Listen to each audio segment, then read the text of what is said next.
A criticism that gets thrown around by disingenuous hacks is that a piece of art is pretentious. The implication that any art trying to grapple with difficult concepts or ideas should be mocked is just really unhelpful. Unfortunately, there absolutely is such a thing as talking about shit you straight up don't understand to give your work depth it does not possess. Unrelatedly, let's talk about bunny girls and quantum mechanics. あずさ川作田は出会った。 Rascal Does Not Dream of Bunny Girl Senpai is another light novel turned manga then anime. It's about a boy named Sakuto who sees a girl wearing a Playboy bunny outfit in his local library that no one reacts to. The girl is from his high school, the famous actress/model Sakurajima, and she is currently suffering from sporadic bouts of invisibility where people can neither see nor hear her. Which is about all the explanation we get for the bunny suit. Also the last time we see it. I understand the need for a solid gimmick to hook people in, but it's a bit much to put the bunny girl suit in the title of the work when it is so irrelevant to the plot and only appears once. Anyway, Sakuto and Sakura get stuck together plot-wise despite having nothing in common and Sakuto constantly disrespecting her. Because I'm secretly turning invisible is a hell of a shared secret to get together and discuss. He posits that her invisibility may be due to some sort of puberty-induced superpowers thing. I would have called it X-Men syndrome instead of puberty syndrome, but interesting theory. And he's not just blowing smoke, both Sakuto and his little sister have manifested phantom wounds. Sakuto's little sister got a bunch of cuts and bruises when she was being cyberbullied, and Sakuto himself has 3 nasty claw marks on his chest. It should also be noted that it is heavily implied that Sakura's invisibility started when she took a hiatus from acting following a magazine shoot where she had to wear a bikini. Even though the shoot wasn't necessarily sketchy, Sakura says that she wasn't comfortable with it but did it anyway because she didn't want to let everyone down. Sakuto goes to his scientist stereotype friend to ask about how a person could be turning invisible, and the manga proceeds to stop dead as it very poorly explains quantum mechanics. It is painfully clear that the manga doesn't actually understand quantum physics and is just using it to make itself sound smarter. Schrodinger's cat is the absurdly obvious metaphor to go with when explaining quantum physics to people, but that metaphor was intended to mock quantum physics. See, a lot of people who studied physics classic, including Einstein, had trouble wrapping their heads around a branch of physics where you can't accurately measure things. So Schrodinger was mocking quantum physics because obviously you know the cat is dead, you pumped in poison gas. And no, collapsing into a waveform would not cause Sakura to turn invisible or for people to forget about her existence. Peoples cannot waveform! The revelation that Sakura is not only phasing out of sight but out of existence is when the manga finally feels like it might be going somewhere. Up until then, it didn't really have a plot so much as it had a setup and people talking about the setup.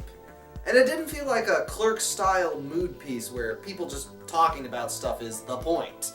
And a lot of this is due to the fact that Sakuto as a main character just really does not care about anything.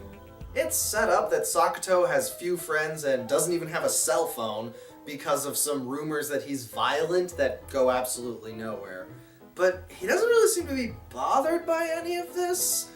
His only definable personality trait seems to be a dismissiveness of gossip and people who spread it. But beyond that, he just doesn't really seem to have any wants, desires, or hobbies, or anything that would distinguish him as a protagonist.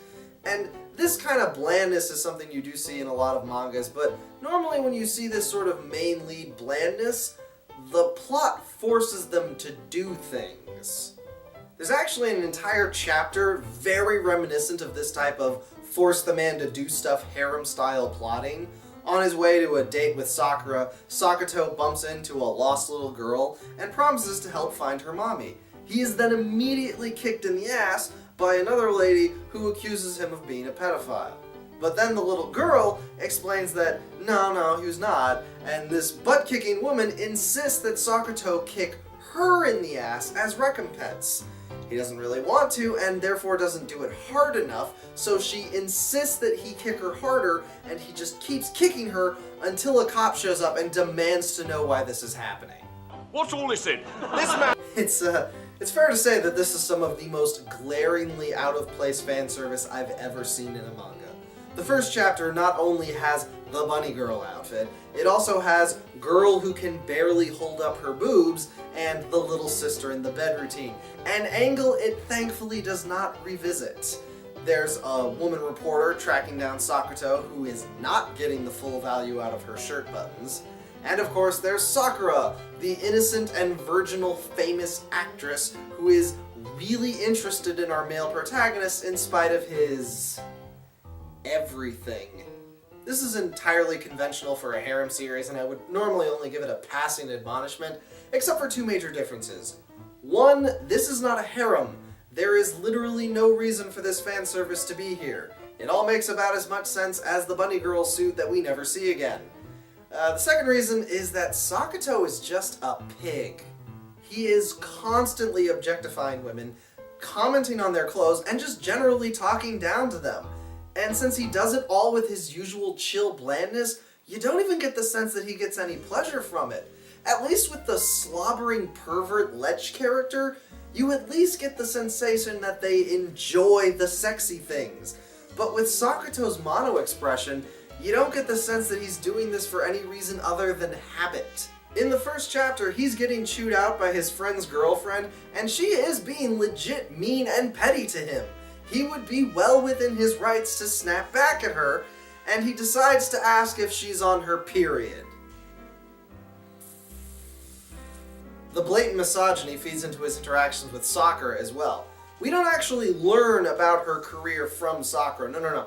We have her career and her hiatus and all that stuff described to us and her by Sakuto, who knows about it because he read it in a magazine.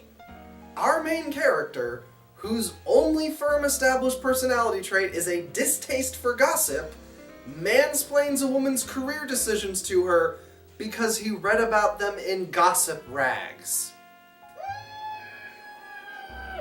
Sakura never cuts him off or insists that he got it wrong, so we are left with the implicit understanding that his bargain basement psychological profile of a woman he's known for a few days is correct. It's frankly astonishing. You have to try to be this bad. But the ultimate moment of badness comes right at the end, and it's amazing. Are you ready for this? Sakura's invisibility is getting worse, and for reasons that go unexplained, anyone who falls asleep will forget about her existence entirely, to the point that they can't recognize her name if it's written down in front of them.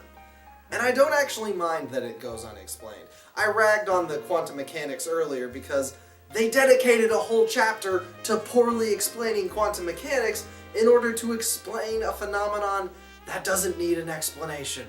She could be disappearing because of moon rays or malevolent garden gnomes. The how is not important. What is important is the why. She started disappearing when she stepped away from her acting career. This is not only how it is framed, but mansplainer Sakuto drew a direct line between his sister getting wounds on her skin and her being cyberbullied. The metaphor is clear. How the public perceives you will have physical effects. Sakura backed out of public life, began to disappear, and when she tried to get back into acting, people had forgotten her existence. So how does she get out of this? Sakuto walks in front of the school building and loudly declares his love for Sakura, and poof, she's there. Wow. This love declaration has nothing to do with Sakura's invisibility. It is entirely framed as the conclusion to a romance that wasn't even done well. Sakuto has been nothing but a condescending horn dog to her this entire time, and the only reason they hang out is because he can inexplicably see through her vanishing act. Him confessing has nothing to do with her public visibility, and everything to do with the bland self-insert male protagonist getting together with the school's hottest girl, because it's just that kind of manga. Sakura's problems began when she attempted to assert some agency over her career and were solved by her saying and doing nothing while a man gets a girlfriend. This manga is terrible and I hate it. If you'd like to see me not collapse into a waveform, consider subscribing. I've also got a Twitter and a Patreon, and go ahead and comment with another manga you can think of that does the magic metaphor thing except, well, The one I was most reminded of was Negative Happy Chainsaw Edge, which I might be doing a video of on soon.